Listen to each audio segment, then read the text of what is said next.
On a steamy Saturday afternoon, dozens gather outside Down South Chicken and Seafood in Fort Pierce, not to enjoy great food, but to roll up their sleeve and donate blood. It's a great gift of life. I actually just said goodbye to a good friend of mine earlier today, and he was a blood donor and an organ donor, and it's a great way to honor his memory. Florida's Blood Centers and the Van Duzer Foundation organized this blood drive to create awareness about the need for African American donors. Their blood contains antigens that are critical when it comes to treating African American patients, especially those suffering from sickle cell anemia. With our evolving relationship with the Blood Center, we were brought about the awareness of sickle cell, and in a culture that normally doesn't give blood, we felt it was our obligation to try to make a difference in that community as well. And today was an unbelievable day. We had almost 150 people come out to give blood. I have a couple of family members who have actually had to get blood donations due to sickle cell anemia. I've lost a couple of family members and friends, so it is an excellent idea, a great cause, so I had to come out here and donate blood.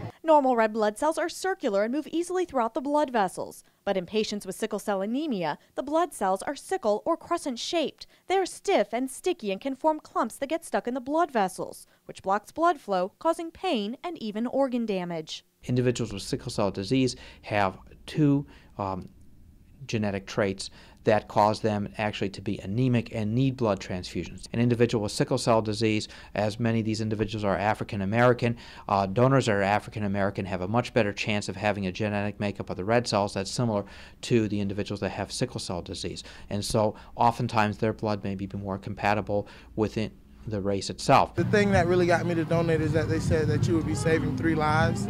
So I kind of went ahead and took and did it. This African American initiative inspired Ionis Jefferson to get on the bus for the first time in 25 years. I feel pretty good about it because I can understand how a parent may feel, or having a loved one being dormant, laying in the hospital in a coma, because I have been there, so I can understand the emotional side of it.